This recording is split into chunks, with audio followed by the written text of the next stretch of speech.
Aren't you about tired of listening to sports shows with all the woke bullshit? So are we. This is Patriot Sports Radio. Patriot Sports Radio. Fed up with the national talking heads and biases of mainstream sports media. If it's sports, from the high school level to the pros, we're talking about it like the red-blooded Americans we are. God bless America. God bless America. God bless America. Let's do this. And now, here's Eric, Angela, John, Chris, and the coach. Welcome back, my friends. If you're new, then welcome in Patriot Sports Radio. My name is Eric. I'm your host. Glad to have you with us. And thank you for those reviews. Globetrotter John, easy for me to say, is traveling once again. This time, Aren't you about tired of yeah, listening bro. to sports shows? No, we're still tired of it. If you like a play, you run a play. You know what I mean? You run it till they show they can stop it. Anyway, John's traveling. He's meeting his future in-laws, so we can't have him bailing out a dinner to talk about Anthony Edwards throwing a chair with us, right? That's just So bad quit form. asking. Quit asking. Besides that, the gang's all here. Chris shoveled coal right into the old firebox. I looked it up. I knew it wasn't a furnace. That's what it's called on the train. Coach is here as well, fresh off senior night with the backwards hat. Angela's probably podcasting with one eye, watching Game 7 with the other in her sports nook, if I'd guess. We got a great one this evening with the Kentucky Derby coming up on Saturday. We thought it might be a good idea. Get a horse expert on the show so we can all sound smart in conversation with our friends. Chase, a.k.a. Wolf Vokalon, is here to give us the crash course on horses, the Derby, how horses get to the Derby, who he likes, and I also want to hit him with some vocabulary because, frankly, there's some shit I don't understand. He's got a podcast called The Notorious OTB. That's off-track betting. And he's also the co-host of the Zed Run gambling podcast, which are Zed Run are digital blockchain horses. I don't quite understand that either, but it is fun to watch. Me either. All of this honestly. you can find on the SGPN network. Go subscribe, follow him on the Twitter @OfOaklawn. Welcome, Mr. Wolf. How are you? And I'm good. Are you prepared to enlighten some casuals on the ins and outs of the horse racing world this evening?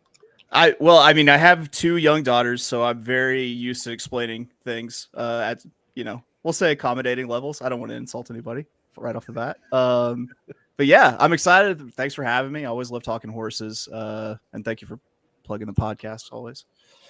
Absolutely.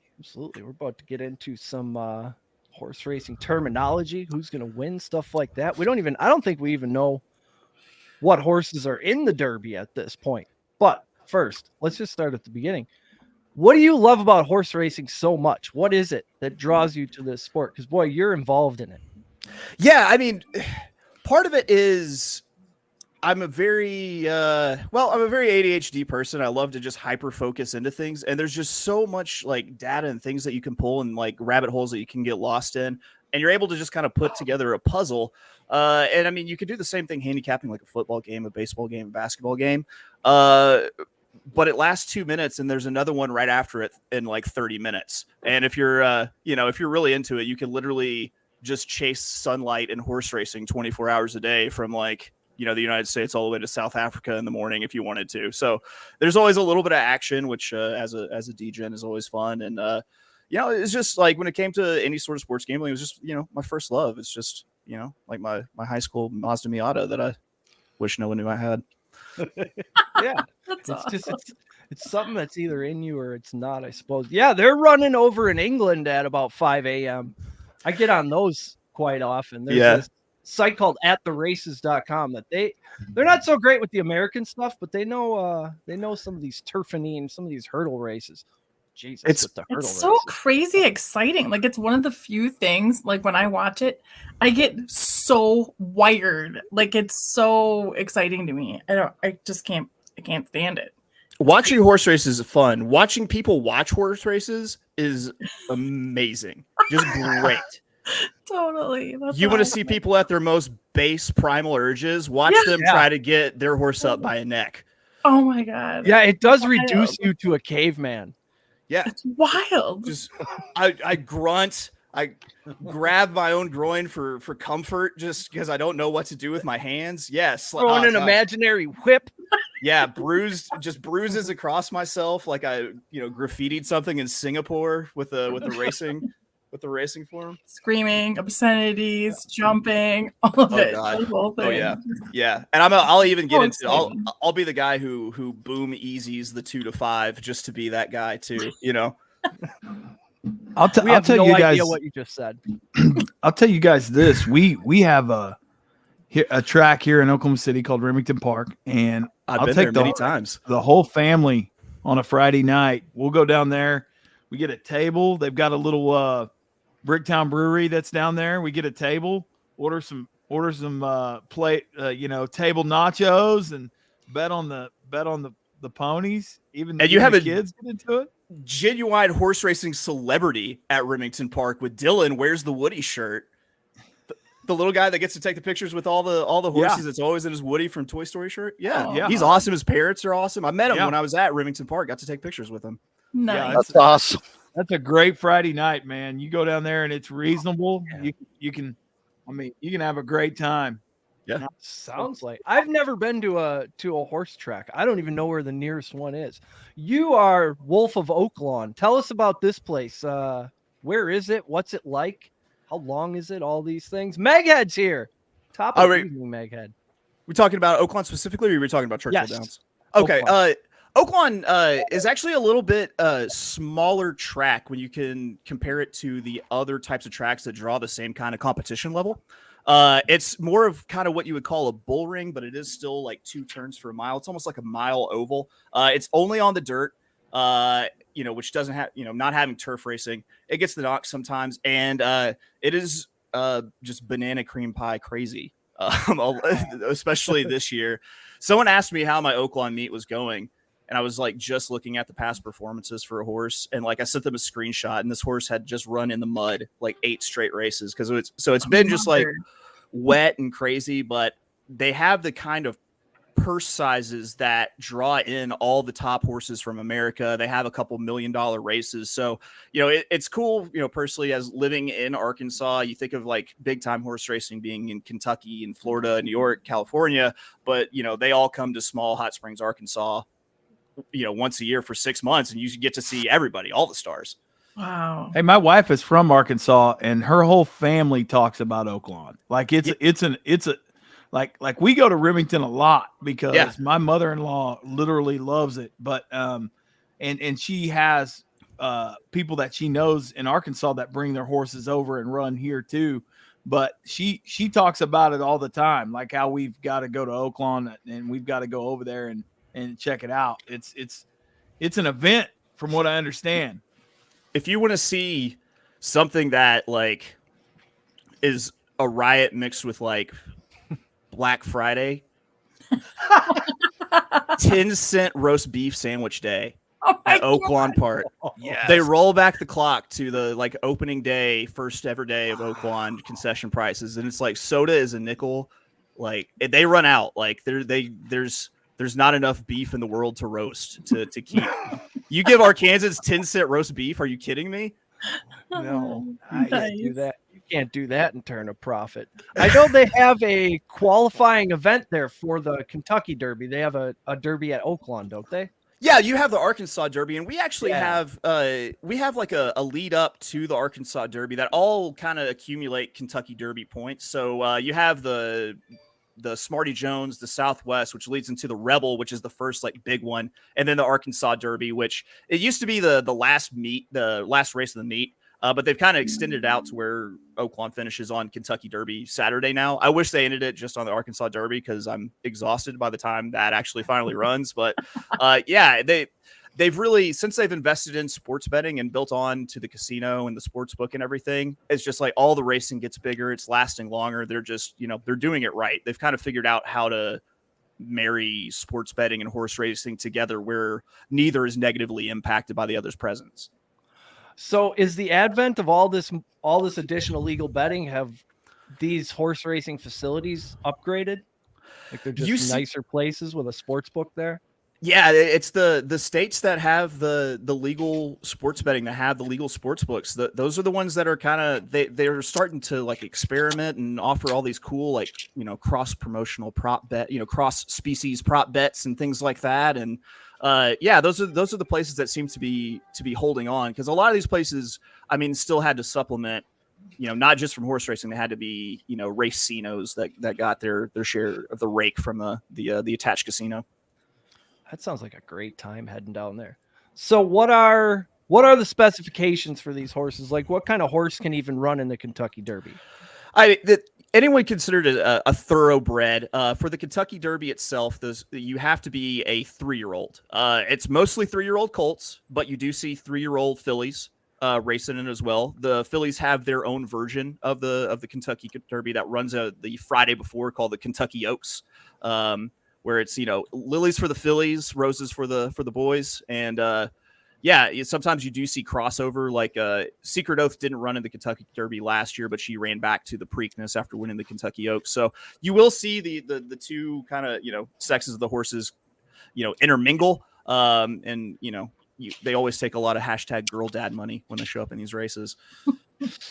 Yeah, I get caught up in the names of the horses sometimes. Yeah. Or certain jockeys. Like when I first started betting horses during COVID, Flavian Pratt was winning me money left and right. So now I'm just looking at what horse is he going to be on for the Derby. And that's the way I'm going to go. You can't underestimate the jockey game. Like I think that one thing, as people get more seasoned watching horse racing and watching jockeys and understanding what jockeys are doing, you can't underrate like a jockey who gets it, who understands it, who like understands the track, understands the pace of the race, and doesn't just have like one move and then that's it. That they really can kind of figure it out between the ears. Megat has a great question here. How important is starting position? What the gate you're in, and what sort of effect does that have on how a horse runs a race? Whether it's on the rail, which is what, number 1, or the last one is the rail? It's number 1. Yeah, 1 and then out. It really kind of depends on the track. Every track has its own bias. And as a horse player, that's something that we're always trying to kind of key into, is like what the track bias is, what it's actually doing, so that you can kind of pick easy winners like that. You'll see a lot of people that pay a lot of attention to the post position. Say if you got like a speed horse, you want it drawn on the rail. If you have a horse that's going to be closing, you want to know that's going to be able to get out wide. There's no like quick and easy answer for that's going to be like a catch-all for everything. It's more of just like whatever track you're watching, just like pay attention to where they're coming from and pay attention to the paths that they're taking and how they're getting there. Also, are they doing it all on the front, or are they doing it coming from behind? That's what I mean. Do you like to bet on closers? Because there's nothing more emotionally damaging as a sports bettor than watching your horse fade down the stretch, and you know he's going to get run down, and you're just waiting for it to happen. But there's this little bit of hope in the back of your mind, like he might find another gear. Once this horse gets next to him, he's going to get inspired, but he doesn't. He gets his ass kicked, and you lose. Okay, so I forgot what my question is even anymore. I'm so wrapped up in my emotions. Horse racing is a reminder that prayers for the wire to hurry up and get there are just so seldom answered. Like that, it's because you're just praying for your horse to hold on and for the finish line to get there. It never gets there. It's that horse that always closes. But for me, it really just depends. I handicap a lot based off of the pace. The pace tells me more about who's going to win a race than any speed figure or run style. Like, so to answer your question, yeah, I love a closer, especially if there's a ton of horses that want to go really fast early. I might not love a closer if there's not any horses that want to go fast early, because they have to have something set them up. That's the problem with betting closers, is they're so dependent on everyone else for them to get their trip and win. I mean, you have to consider they have to get their traffic, they have to get the fractions that they need and everything. So they're always exciting to watch, but it's just such a risky proposition sometimes. Yeah, I suppose that is the more fun horse to be on, though. Oh yeah. those are the soul crushers, the ones that come from that deep back. So it's not a given that this horse is going to run harder in the second half of the race. It needs a faster one out there so it can take the candy, so to speak. Yeah, I remember that one from last year. Yeah, it's it needs those things in front of it to really just kind of heat up and get quick, because the faster opening fractions lead to slower closing fractions, and those horses that ran slower opening fractions are going to be running those quicker. It's like Rick Strike is the perfect example of that last year, that won the Kentucky Derby at 80-1. That doesn't happen if a horse named Crown Pride doesn't set, I want to say, either the fastest or one of the fastest opening quarters in the history of the Kentucky Derby, which is long. They've done a lot of those, it turns out. This is what, 149? Yeah. This year? So 150 is going to be a huge deal next year, isn't it? I don't know what they're going to do special. I feel like I might get like one of the tuxedos from Dumb and Dumber or something for it. The blue one, or? No, I'm creamsicle orange, baby. Nice. I love it. So we got 75 tracks over 32 states, or at least that's what Google told me. Who knows how many events? How does a horse even get to the Kentucky Derby? Like, what's the path? There is called the Road to the Kentucky Derby. They have set out, and it starts all the way back in their 2-year-old year. So pretty much like after this Kentucky Derby runs, starting in late summer, horses will start accumulating points in these Road to the Kentucky Derby races. And so it will start off where first through fourth place gets like 20, 10, 5, and 1 point. And then as the purses and the significance of these races kind of add up, the points increase. So you'll see horses in here that maybe haven't won like a stakes race, but they've hit the board in like 3 or 4 of the bigger races, and they're actually able to to actually make the gate instead of winning their way in. I think Meg had accidentally bought a racehorse for a pet horse. Oh, nice.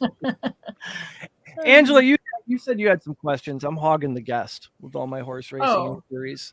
Well, so I had questions specifically about Bob Baffert. That's what I had questions about, because he got caught for cheating kind of again or whatever, and so he's banned now. But I just, obviously, if you're following the horses, you're following him. Like, how is he being perceived through this whole thing? Like, is he like, oh, the like villain that everybody loves, or is he actually like a dirty cheat, rotten cheaty cheat? Like, the guy's talented. He's had so many horses win.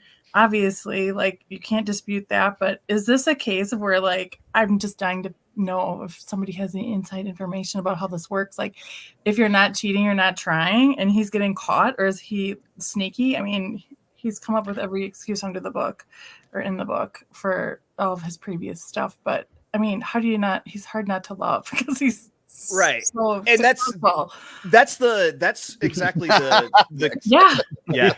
He's right. like, nobody's better. Nobody. I'm just saying. Yeah. Like, it's the thing that it really splits a lot of just horse racing folks is you have the people who swear up and down that horse racing could not exist without the existence of someone like Bob Baffert, who can train a horse to win a Triple Crown, which is something that people thought that the American couple of them. And it's something that was literally thought that the American Thoroughbred wasn't sturdy enough to even be able to do it anymore. The thing is about Bob, however, is that we know Bob is a cheater. We've caught him cheating on occasion. Yeah. Now the thing is we haven't caught him with any of the big substances yet. They're all like medication overages. Yeah. They're all like things like lidocaine shows up, and it's things that they can have in their system. It's a therapeutic, but it has to be like phased out of their system by race day. It changes from jurisdiction to jurisdiction, which they've passed some laws to try to get that to where everyone's on the same thing, because it is kind of confusing. But the problem with Bob Baffert is like he's never owned the fact that he's been caught cheating so many times, and he always has a good excuse. Like whenever Gamine tested positive for lidocaine, it was because his assistant trainer put on a Salonpas patch and had lidocaine on his fingers that the horse licked. They just kind of just went ahead and put his when a horse tested positive for some stimulant that was in like cough syrup, It was because his groom was on cough syrup and pissed on this $1 million. I remember that one. It's because the trainer was eating cough syrup and then made out with the horse on accident. When one of his horses tested positive for morphine, it was because hey, who doesn't like the party? It's because someone liked poppy seed bagels. You can't, but hey, you can't go to jail for being rad. Well, trying to give themselves plausible deniability. I mean, we got to put this in a context here. You have to understand going into this. First off, horse racing, thoroughbred horses are bonkers. They are nuts. They're bred to be bonkers. They're bred. Are they like Bodie? They're bred to run fast. They're a little bit like Bodie. There's only two things in the world that are bred like that. Like one of them is hot chicks, and the other one is thoroughbred horses. And they're both bred to go really fast and are bonkers. And if you put a little bit of drugs in them, God knows what's going to happen. Exactly right. God knows you might get in trouble. They're created that way on purpose. And so there's a gamut of medications, much like any animal that is bred to do one thing. There is a cornucopia of medications to keep them. Ivermectin. I mean, not just that, but I mean, they require a lot of maintenance. They are high maintenance creatures, and they're bred to do one thing. Who was the guy that was cheating? What was his name? Bob Baffert. I wonder if that was Joe Rogan's hookup for that ivermectin. I think we might have just solved something here. What was Will Ferrell's character's name in Eastbound and Down? Bob Baffert looks just like that. Ashley Schaefer. Yeah, he looks just like Ashley Schaefer of Ashley Schaefer BMW.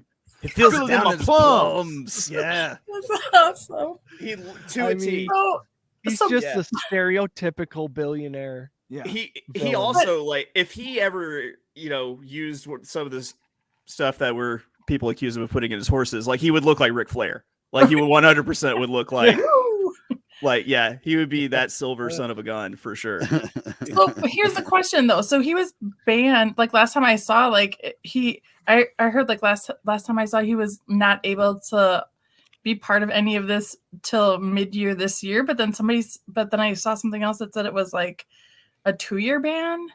Yeah, this should be the second year of his 2-year ban, but that was in total.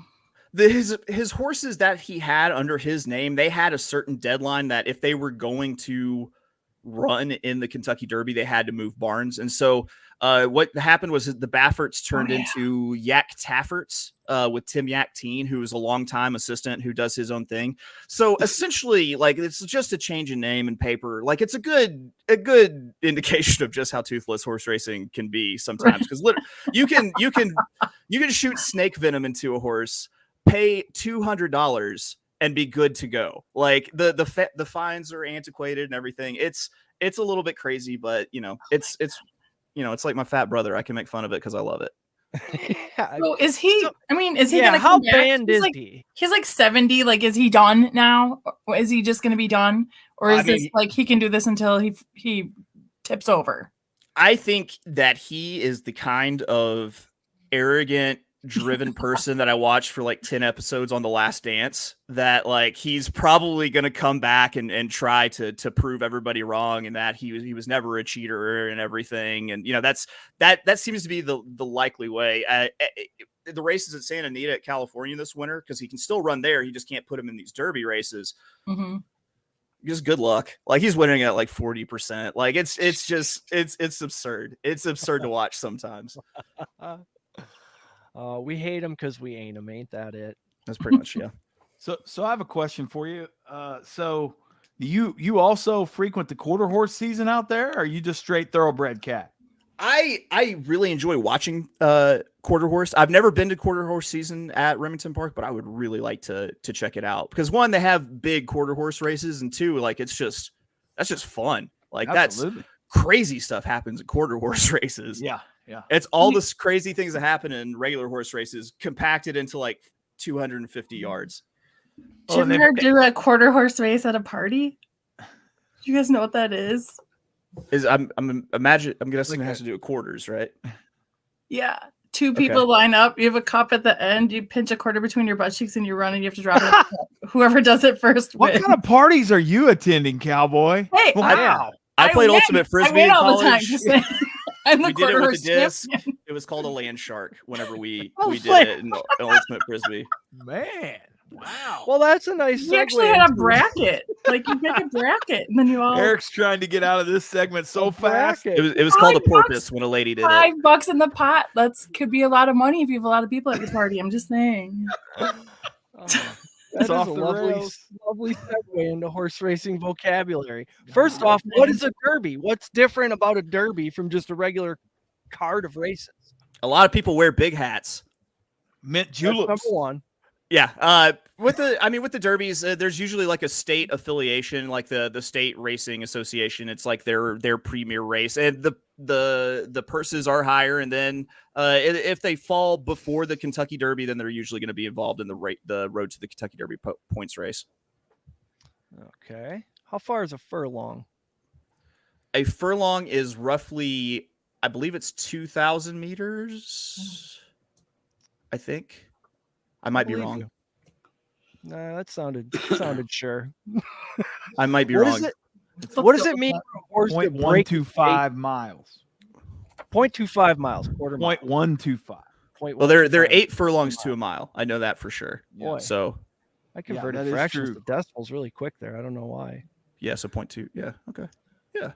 All right. What does it Eight mean furlongs. for a horse to break its maiden? Is that something inappropriate? That's a horse that until you win, you're a lady at horse racing. You're a maiden. So what's a horse? Be he a man or a lady, wins the first race. It's broken its maiden. So anytime you see maiden races, it's just filled with losers. Oh my god! It's But all somebody's horses gonna that have win. never won a race. Yeah, Just yeah. like- It's So they'll have like at Remington Park, they'll have like maiden claim races. Yep. And you can those are good ones because you can really look at how they did versus the distance, because that's the thing too in horse racing. I've learned all this recently because I've lost. So when you lose, you either win or you learn, and I've been learning a lot. So, but the distances are important. The distances are the key to the city. Some horses are really certain furlongs they're better. They run better in certain distances. Claiming races. That's good. What's a claiming race, and what does first off the claim mean? so Does a that claiming. mean- Well, You go. every horse in a claiming race is for sale. That's the condition of the race. So Okay. you'll see a $50,000 claimer. That means that every horse in that race, unless there's special conditions that maybe drop the price, which they kind of bake in sometimes. But every horse is for sale for $50,000. You put in your claim for that horse before it runs. So they could run and just you take a bad step and break a leg, and you could just be, win the claim and just have a bum horse. If there are multiple people in the claim, then you have they literally like old school pirates shake dice onto the top of a barrel, and whoever wins the shake gets the horse. And first off, Man, that's what I want to be there. if they only incorporated spinning a wheel, it would be the most degen thing ever. Like you want to raffle be the and guy spin with a the wheel. Right. dice. But and with the first off the claim is, after these races, whenever they're bought and sold, they go into different trainers' barns. So the new connections will put them with a new barn. That's when they're first off the claim race. And it's something to pay attention to because there are some trainers who absolutely crush it with horses that have stepped into their barn for the first time.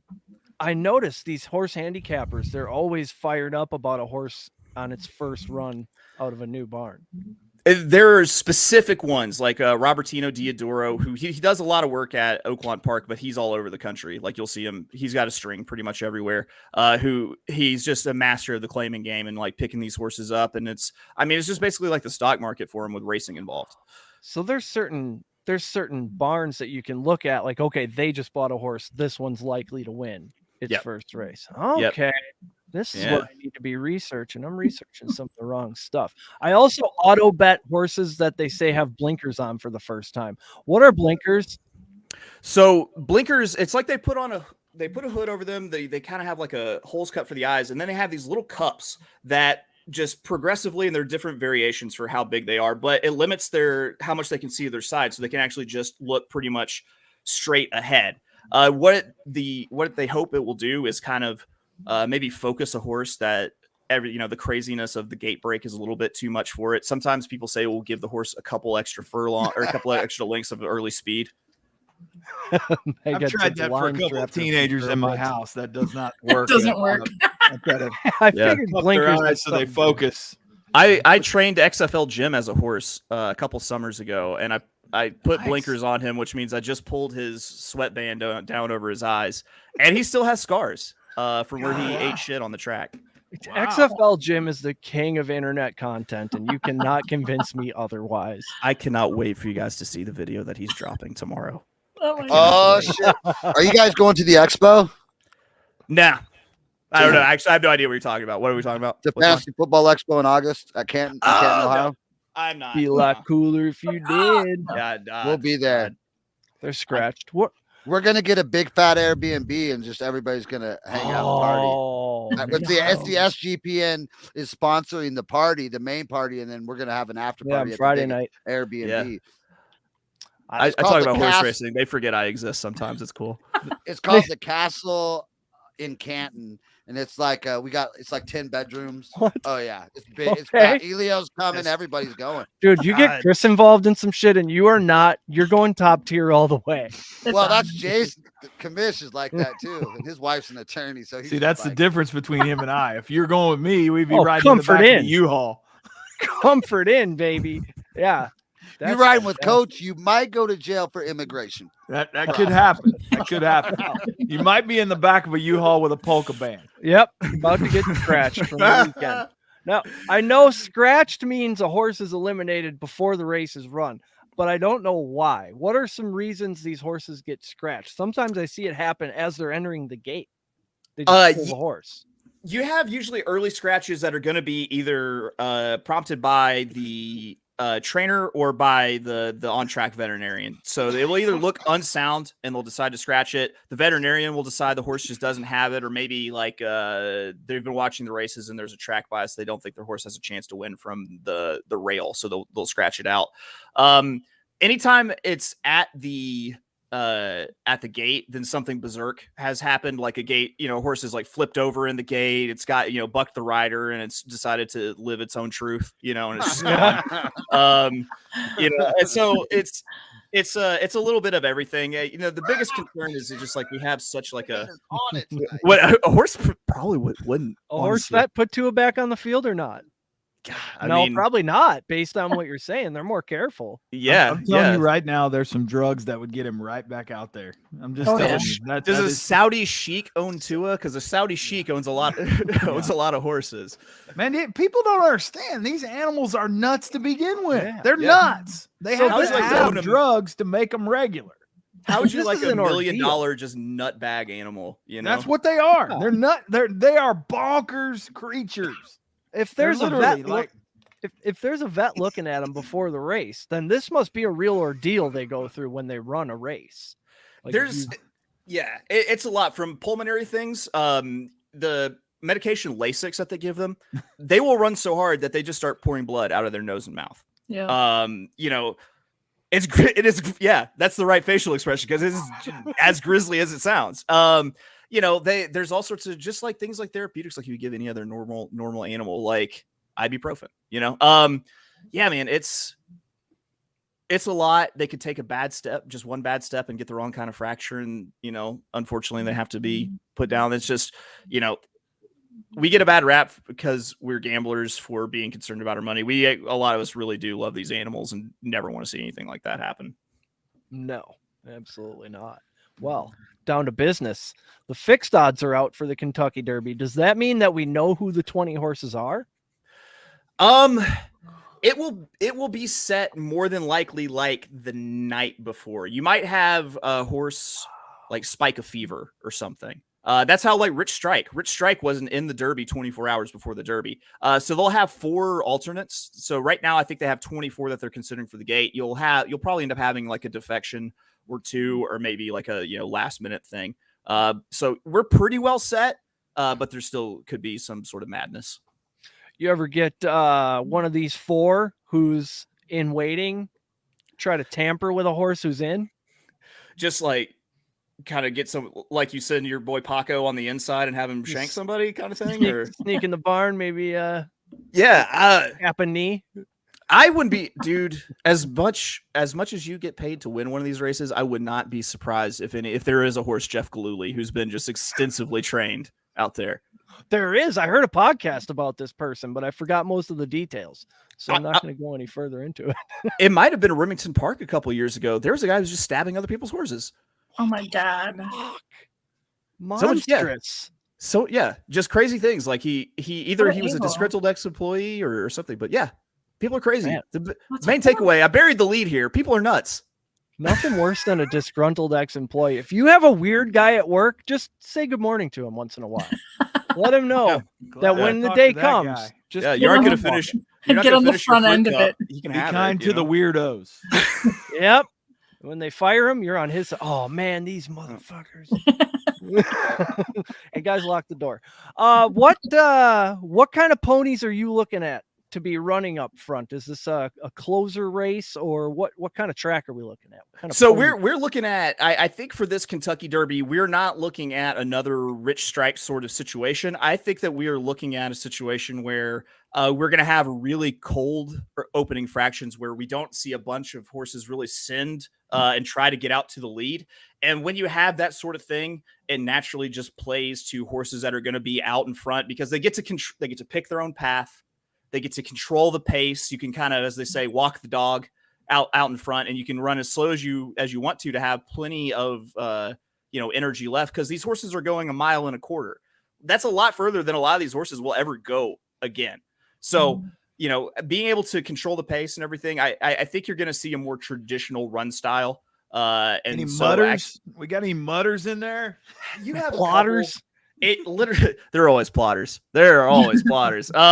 You have, any horse that ran at Oaklawn, there you go. There's your mutter. Because there's no way they won without being one. A few other places, I'd have to dig into a little more. I kind of looked at it with hoping that it's going to be a little bit dry. But if it turns out muddy, just just shout me a hootie hoo, and I'll chime in. I suppose. I like it. Figure out who won the Arkansas Derby and fire away on that one. How long does it take him to run this 1.25 miles?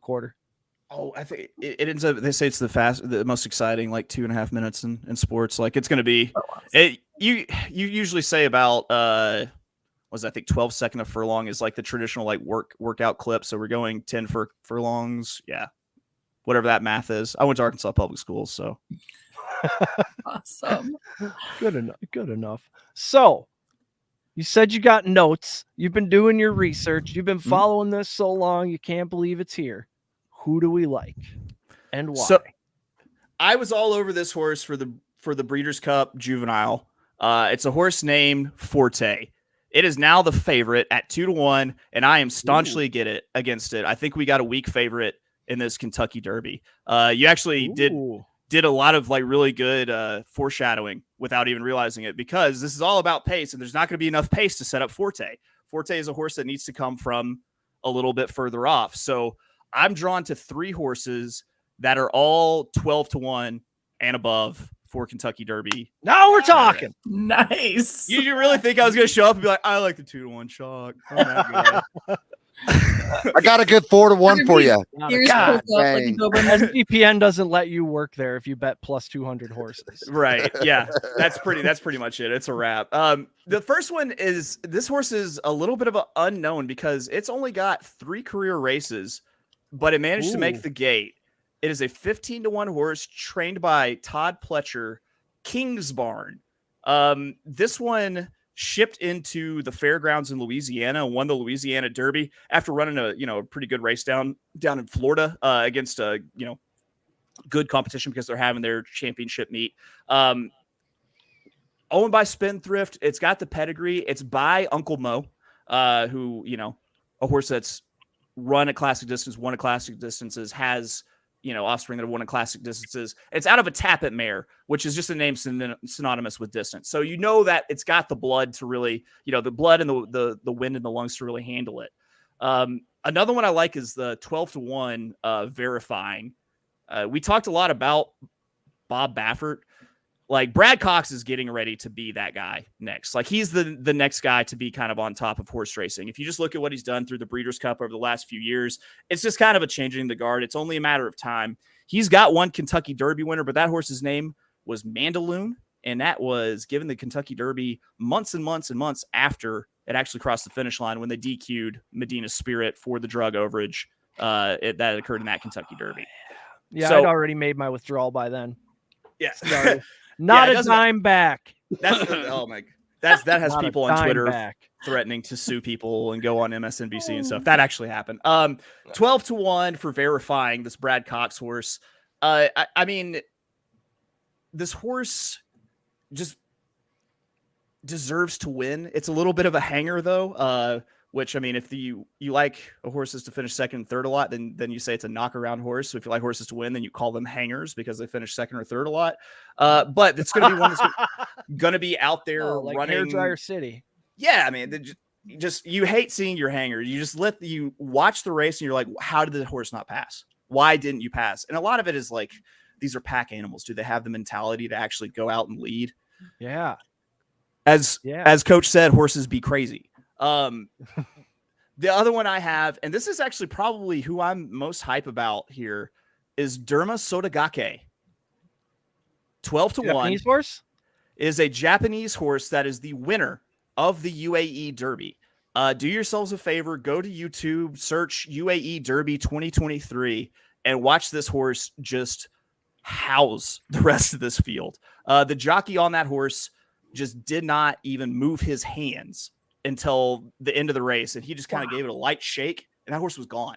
It was just, it looks like when you put a Lamborghini in front of a bunch of old like Crown Vics, like police cars, and you watch the chase like from a helicopter, and the Lamborghini's just gone. That's kind of what Derma Sotogake looks like. Now, I want a horse that's going to run out towards the front. That is exactly that run style. This horse is plenty fast. The Japanese have really made a lot of strides internationally when it comes to horse racing in terms of like the kind of bloodstock they get, the kind of horses that they breed. This one has just champion speed from a horse named Mind Your Biscuits that was a star here in the United States a couple years ago. I already love him. So this is Derma Sotogake, a son of Mind Your Biscuits, with we'll have the speed there, and then on the bottom line of the pedigree is it's the mare's name is Amor Posse by Neo Universe, a Japanese sire that has all sorts of distance on it. So it's going to be able to handle that, no problem. It's going to be out there running faster, and I think it might be just catch me if you can to the Japanese horse late. And I also, for the first time a Japanese horse wins the Derby, I want to have that ticket in my pocket. Nice. I'm seeing Mimi Kakushi, but that is the only Japanese sounding horse I see on the list. They're afraid to offer it to me. There's one that's a really that's the Kentucky Oaks. I'm an idiot. There's one that's a really long price. That's a Japanese horse also. That's named, I want to say it's like Derma Stokaki, $20 to win 200. I like the sound of that.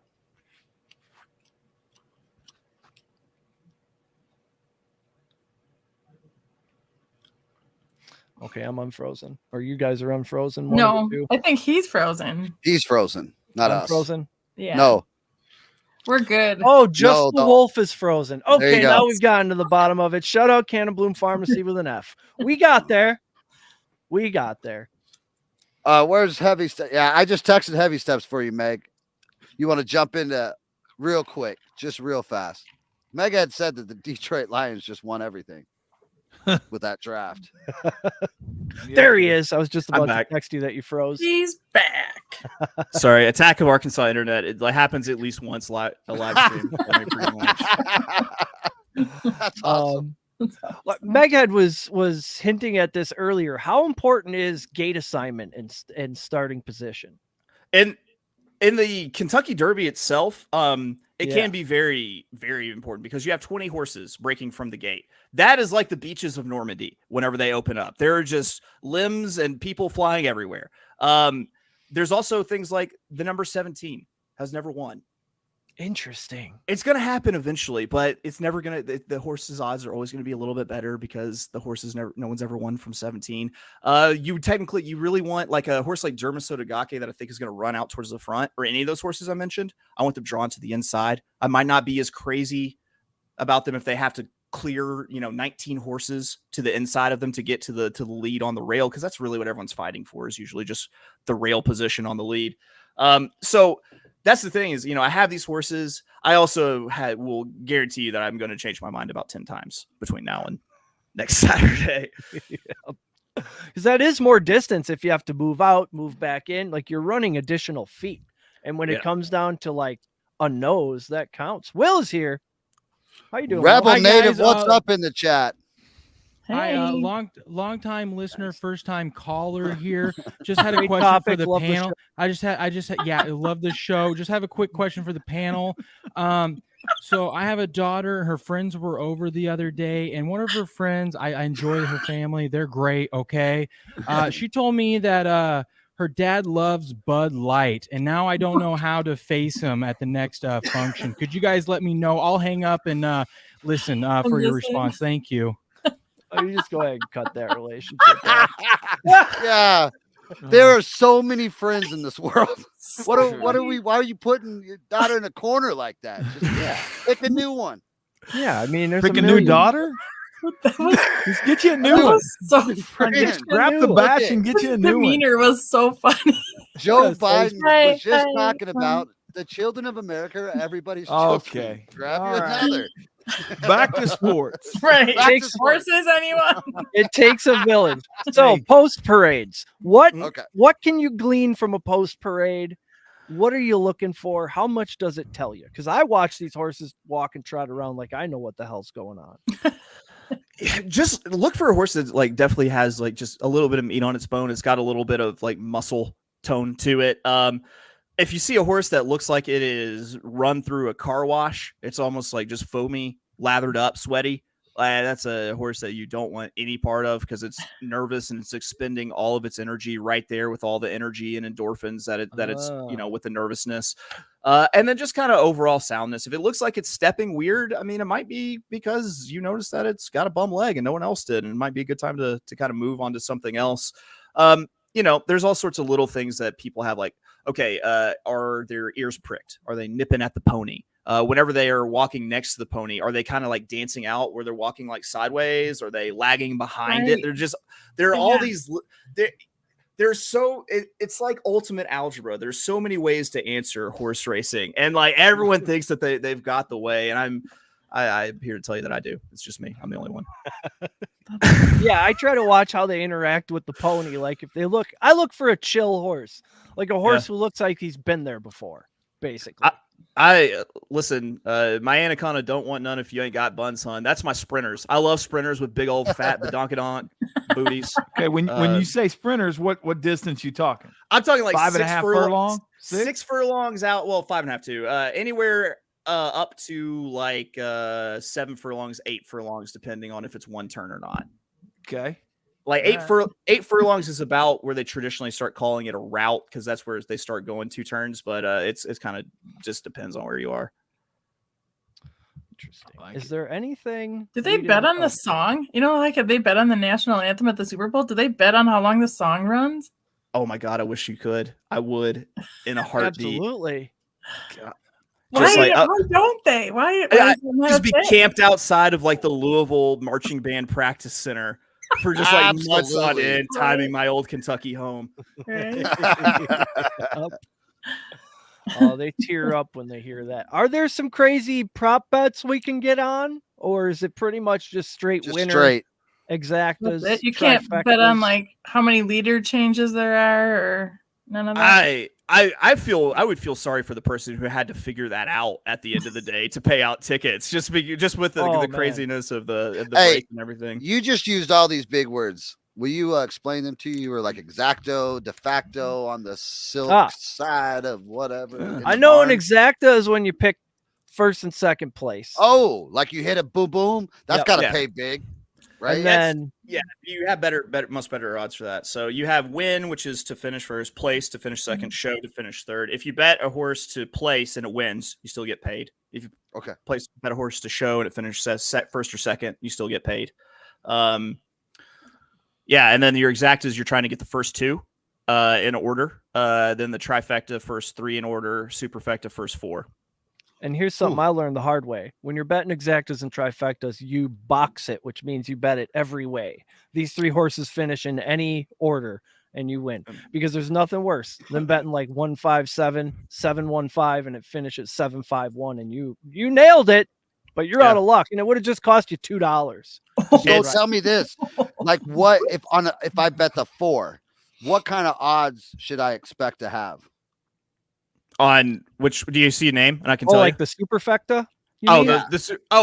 Especially in the Kentucky Derby, because they raise the base wager amount, because it's usually like a 10-cent bet at most tracks. It's a $1 minimum bet in the Kentucky Derby, and with the 20-horse superfecta, if you hit that in the Kentucky Derby, get ready to walk away with anywhere from maybe $500 to $500,000 off $1. If you hit it exact $1, because as you add horses in, it becomes if I hit it 20, if I hit them every single one exact, if you hit every single one exact, you can win anywhere from maybe a couple $100 to anywhere close to $500,000. It gets crazy. I hit like that's pretty good odds. I bet like $1.25 trifecta that paid over $150 once. American? I couldn't believe it. It's like, did they pay you back in pesos? No, it was real American cash that I promptly lost on football. So how many jockeys get thrown or bit? This is a good question. I want to get into that. Yeah. You'll probably see a jockey or two thrown a day. So like just because he asked that lets me know that coach is probably right. These things are fucking wild. Like Bodie, his fucking dog is fucking crazy, but he met the right medication. Everything's good. The bit thing, I like those. It's always like the good ones or the mean ones, like that. It's like, it's like Jordan beating up Pippen in the locker room or something. Like, they'll nip you. They'll go after you. American Pharaoh was a cantankerous old bastard. Like, he would bite the bejesus out of people, win triple crowns, and then just come in and just nip you like an apple. You ever get bit by a horse? I've never been, but it looks like it hurts like a son of a bitch. It hurts. No, I even though I bet on them, I have such little experience, like being just right there with horses. My move is to feed them carrots and pet them and shush them. Just at the zoo. I like the ones they bring in, like police the dude horses. in. I love butternuts. I like the ones. I like the ones that they unload from the truck and that look like the guy from Con Air with the mask over him. I like that dude. That's my guy. If you're gonna be bonkers, be the dadgum Babe Ruth of bonkers. And since you don't have the Baffert horse coming, you don't have the one that looks like a Greek demigod coming off of the trailer the day of the race. It's just like, holy crap, is this Thor's steed? Yeah.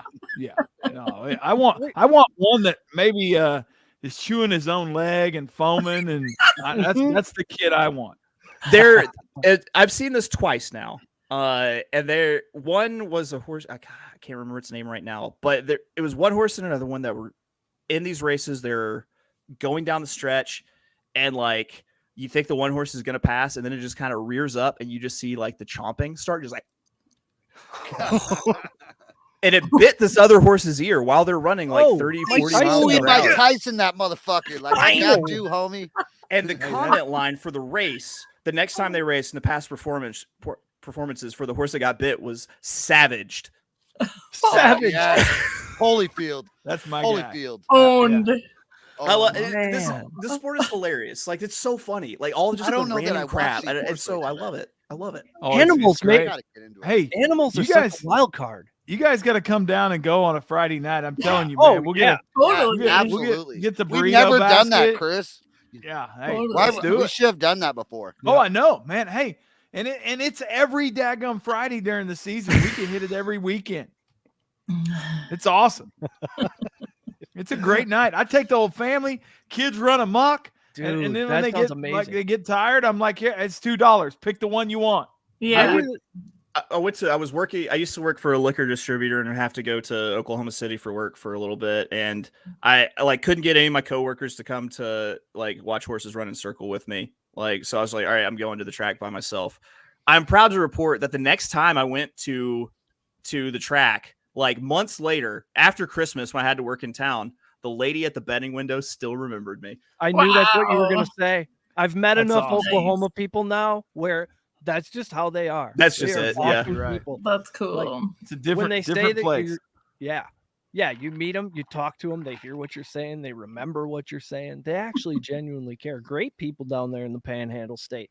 I've had It's hard to believe they came from those with people in the Margaritaville casino owned by the Muskogee Nation. Yeah, we were going to do other stuff, but this is just the horse racing show. I want to talk about these announcers. How in the hell do they remember all these names for all? Because the same announcer is calling the whole card for the night, isn't he? So that's, I don't know how many horses. You need to be able to know which number they are. There's no way they have time to look at a card of any kind, right? This all has to be memorized. So I've had like Jess Paquette on my show. She calls parks up up in Pennsylvania. I've actually 1 year for my mom's birthday, I took her up to the announcer's booth at Oaklawn to like watch Vic Stauffer call a race and everything.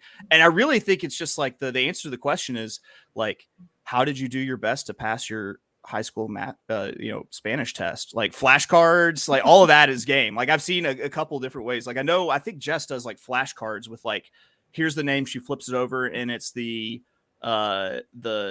jockey silk color with the saddle cloth color and what color like reins it's going to wear and everything. That's and awesome. so it's crazy. It's insane. Like what you have to keep up with. Just like jokingly, me trying to call a race is hot garbage. It is really bad. And she's pretty chill. Like, she's on TVG as an analyst too, isn't she? Because I hear her a lot on TVG, both calling races and talking about races. And yeah, she's not as fired up as some of these guys.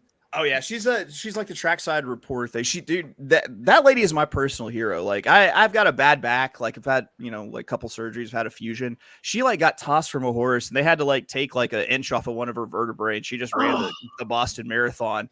Whereas like I've just been laid up with a case in the Mondays for like 3 years, Puppy. Yeah. Which is totally acceptable. I mean, I would be. Yeah. It kept JD Drew on the DL list for God knows how long. Yeah. Yeah. I mean, I wonder how do you start out calling dog races, or how often do they screw up? I love dog racing. They screw up a lot. And there's never any. Twitter does not forgive or forget anytime someone screws up a horse call. It's I think the deal, the way I've always heard it is like you were an industry worker insider, and then all of a sudden something happened, and now you have to call this horse race. Like it's really that's what happened with Jess Paquette. Like there was a tornado around Boston, and so she had to just randomly call a race at Suffolk Downs. But she'd worked there as like with the PR department, she handicapped stuff like that. Vic Stauffer, who is no longer at Oaklawn Park, he was a jockey agent. Like he's a professional gambler. It's just like you just gotta fall. I think if you can talk fast enough and know the right people, like you can fall into it. But it's like no one ever expects it to happen. Yeah, I suppose nobody says I want to be a horse racing announcer when they. I'm going to the next like high school career fair. Like with a cigar and like an old like reporter's hat with like the press thing in the side. Like, hey, kid, come here. Let me talk about the old timey sport of horse racing. That's how we're gonna start doing some man on the street stuff, just asking people questions out on the street at gatherings, events, and whatnot this summer. I'm gonna go with the press hat for sure. There you go, bingo. The old school press hat. I'm gonna get as old timey of a microphone as I can find. Yeah. You mentioned the Boston Marathon. That does remind me of this one story that I did bring. It seems a Boston marathoner had to handle some business during the journey and stopped off to casually shit in someone's yard as if they were a Lhasa Apso or some kind of suburban wildlife. We've got grainy ring video that shows a person in bright clothing just setting up shop next to some bushes like it's the thing to do. You know, his chartreuse. He was wearing like chartreuse, like it's highway safety green when he did it. Right. I'm not gonna lie to you guys. That's a common problem in the running community. Right. Yeah. I will tell you, there was once a time when I was into that community pretty hard and heavy, and I was actually training for a half marathon, and I was running on one of my long runs one day, and I took some supplements to, much like the horses we're talking about, I took some supplements, and I got about 4.5 miles from my house, and situations happen. Oh my God. Things rise. It was bad. I had to duck into a construction site bathroom. You got a bathroom at least. And pretty much, well, I didn't make it. and pretty much the run ended abruptly. It was just not, it was not good. It was not. And let me just tell you, those much like the horses we're talking about, those cats also they're self-drugged. I mean, they're getting themselves ready for a peak performance. I mean, you have to put, I will tell you, yeah, Meghead, I did have a little bit. I walked home with one sock that day. That's how it went. Okay. So, and to answer Meghead's question, we're going to hit the draft results in great detail on Thursday night for a live show. I'll tell you what, I apologize to whoever's driveway that was, but it just, it just happened and whatever. But anyhow, I got caught like a block away from home back when I actually ran, and it was a toss up of like, I didn't know which foot was going to lead first, the one that was going to go shit next to these people's air conditioning unit, or the one that was going to try to make it home. And fortunately, I guess we'll say the Christian foot stepped forward, and I went home and crapped in my own house. I mean, there's nothing more Christian than to not shit by someone's air conditioning unit. In this video, the runner squats down in the corner of the yard as runners race by on the street, and bystanders cheer. At one point, a man walked up into the yard and had some sort of awkward mid-poop exchange with this person. Just leave him be. Leave him be. And walks through the trees to rejoin the race. Oh my God. The most disturbing part of this whole video is when our marathoner just pulls up shorts and walks. Zero wipe, zero attempt to clean oneself. What were they gonna do? Do the dog drag? What's your options? I mean, you're literally standing in a front yard watching people pass by, and you've had a situation that just took place. I mean, what's your options there? We could go down the multiple choice, but I'm just telling you. I'm calling for that. Everyone that comes by, I'm asking them to throw me the curveball. Just dropping the deuce sign. Yeah. Hey, I gotta give. You know what time it is. Begging for a sweatband. Throw me your sweatband. Throw me your headband. Anybody? Hey, real quick. I gotta give a shout out to everybody over on Rumble. What's up, everybody over on Rumble? We have a Game On podcast. Did a Rumble rant, $10 to the. Thanks for the support, Will. He's also became our very first subscriber. Bam! Whoa! Thank you, Will.